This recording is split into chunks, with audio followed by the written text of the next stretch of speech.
Shalom, shalom. Encore un message pour les hommes profonds. Alors, je vais vous donner un code prophétique. Un jour, j'ai fini de faire 40 jours de jeûne et 21 jours de jeûne. Et puis, je dis, mais Seigneur, moi-même là, ton affaire est comment? Moi, je veux prophétiser. J'avais déjà des rêves prémonitoires. C'est-à-dire que lorsque je rêve, les choses se réalisent. Et un jour, le Saint-Esprit me dit, sors, je vais t'enseigner. Et puis, je sors, je marche. Et je rencontre une femme qui est en train de parler avec une autre femme. Et puis, elle dit, mais il y a des gens qui se promènent ici dans la ville et ils ne savent pas où ils vont. Hein. Ils ne demandent même pas la permission à Dieu. Ils ne posent même pas question à Dieu. J'ai compris que Dieu me parlait d'une manière subtile. Parce qu'il y a un niveau du prophétique où souvent, quand Dieu veut te parler, il te parle même, tu tombes sur une scène, et puis en même temps, quelqu'un te parle à travers la scène, même à travers la télé, à travers même une pancarte. C'est comme si les messages là sont coordonnés. C'est ce qu'on appelle souvent les heures miroirs, ou ceux qui... Je vais un jour faire une vidéo dessus. Hein. Alors, donc, Dieu te parle parce qu'on appelle un système miroir. Souvent, tu regardes un coup, tu vois, il est 11h11, ou bien il est minuit 00, ou bien il est 4h44, ou bien il est 5h55, alléluia. Alors, donc j'étais là, et un jour, le Seigneur me fait sortir, il me dit, sors, je vais t'enseigner. Je sors, j'étais avec un de mes fils spirituels, qui est évangéliste, et ce fils spirituel en question, nous partons, et puis je vois un homme qui marche avec deux femmes. Et le Saint-Esprit me dit, tu vois lui qui va là-bas, c'est mon serviteur.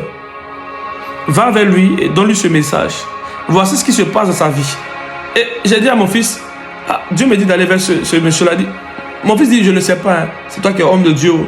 Ce jour-là, j'ai tremblé sur moi. Il dit, et si je m'en vais que je tape poteau? Et ce qui m'a plu, c'est que mon fils spirituel a dit une chose qui m'a touché. Il dit, le Père, toi tu es un homme très surnaturel. Si Dieu t'a dit de partir, il ne faut pas douter. Cela veut dire que tu peux avoir même une onction et puis être peureux. S'il y a des gens qui sont forts ou des gens qui savent te challenger, tu vas surmonter beaucoup de choses. Donc d'abord, la première clé du prophétique, c'est d'avoir foi au Dieu qui te parle. Alors je marche et je viens vers cet homme, je dis, bonjour monsieur. Les femmes qui étaient auprès de lui étaient très orgueilleuses. Elles voulaient me rejeter sur le champ. Il dit, excusez-moi, je viens de la part de Dieu, je suis prophète. Vous êtes homme de Dieu, n'est-ce pas? Cet homme était humilié dans son église. Quand j'ai donné le message, elles ont eu une crainte en elles. Et le message que j'avais pour lui, je donne le message relié à sa famille, je donne le message relié à son entourage. Quand j'ai fini, il m'a dit, viens, je t'ai invité, tu as prêché chez moi. Il était content. J'ai dit, Dieu ne m'a pas dit de venir prêcher chez toi. Alléluia. Et j'ai pris mon chemin et je continue automatiquement. Quand j'ai pris mon chemin, je continue automatiquement. L'esprit a commencé à couler sur moi. J'ai commencé à prophétiser dans les rues. Commencé à donner des noms, des adresses, ainsi de suite. Alors, je vais vous donner aujourd'hui des codes et des interdits aujourd'hui à travers cette vidéo. Tu es homme de Dieu, tu veux aller dans une dimension. Nous allons dans la parole de Dieu pour confirmer ce que je dis. La Bible déclare quoi?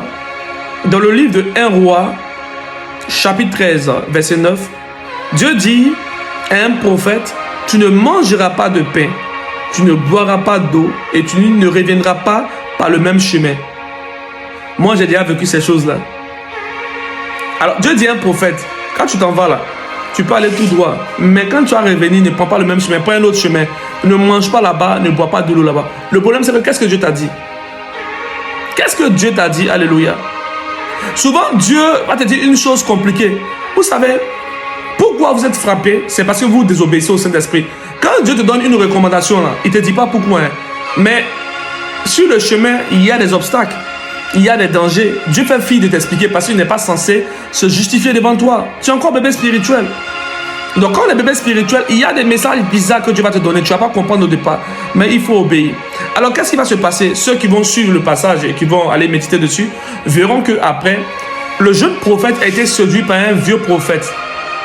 Et le vieux prophète a poussé le jeune prophète à commettre une erreur sur l'interdit de l'onction et de la mission que Dieu lui avait donnée.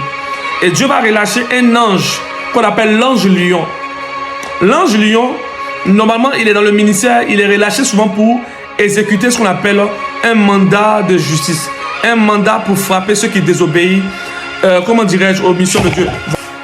Voilà pourquoi quand tu as un ange lion, quand tu vois des anges lions t'apparaître en rêve, commence à faire un temps de repentance. Parce que ces anges-là, ils ne viennent jamais comme ça. Ils viennent soit pour frapper, soit ils viennent pour te remplir de puissance. Parce que les anges lions font partie des anges terrestres. Oui, ils font partie de l'armée terrestre. Alléluia.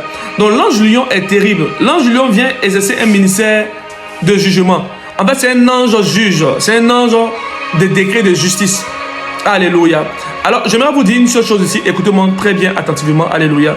Pour confirmer le ministère des anges lions, regardez bien. 2 Rois, chapitre 17, versets 25 à 26. Au commencement de leur établissement, là, ils ne craignaient point l'Éternel. Et l'Éternel envoya contre eux des lions qui les tuaient.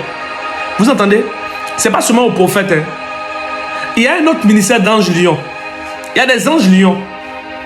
Voilà pourquoi je vous dis que moi, la nourriture que je donne ici, je donne ça à des vieillards.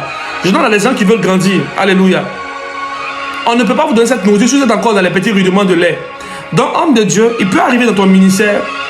Si Dieu veut te donner des grandes missions, il va relâcher des anges lions avec toi. Mais les anges lions, ils ont un problème. Hein. Eux, là, ils ne tardent pas à te frapper. Voilà pourquoi quand tu vois que tu as des anges lions, ça veut dire que tu as des interdits. Le plus souvent, ceux qui ont des anges lions ont des interdits terribles. Dieu peut te dire aujourd'hui, lève-toi, ne salue personne. Je me rappelle un jour, Dieu m'a dit, quand tu sors, ne salue personne. Je vous assure que j'ai croisé des oncles paternels, des oncles maternels. Je me rappelle à cette époque, je n'ai pas salué les personnes. Hein. On m'a traité de bizarre, d'impoli, tout ce qu'on pouvait. Mais je ne peux pas dire qu'à l'époque, Dieu m'avait mis déjà sur ces choses-là. Et quand tu rentres dans cette dimension, tu deviens bizarre. Est-ce que tu comprends un peu? Parce que c'est la spiritualité. Tu deviens bizarre, pourquoi? Parce que Dieu te dit d'agir d'une manière étrange. Et ceux qui sont proches de toi vont te juger. Voilà pourquoi ne jugez pas un prophète qui est dans l'intimité de Dieu. Et ce que je dis, beaucoup vont confirmer ici dans les commentaires. Daignez mettre vos commentaires et vos différentes expériences avec le Saint-Esprit. Alléluia.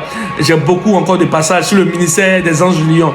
Alors, pour vous dire ici que il y a une catégorie d'anges qui sont dans la présence de Dieu, qu'on appelle les 4 êtres vivants. Un qui a la face de lion, un qui a la face de taureau, un qui a la face d'homme, un qui a la face d'aigle. Et ces êtres vivants-là sont proches de la présence de Dieu. Quand Dieu veut t'emmener dans une dimension d'une mission qu'il t'accorde, il envoie un élément de la famille de ces êtres vivants-là qui viennent te visiter. Je te dirai la suite dans une autre vidéo. Daigne t'abonner à ma page, daigne partager la vidéo, commence à mettre les cœurs, les j'aime et sécurise automatiquement ma page. Que Dieu te bénisse. Si il te fait du bien, mets en commentaire. On va se montrer des choses. Sois béni puissamment. Silver Rams.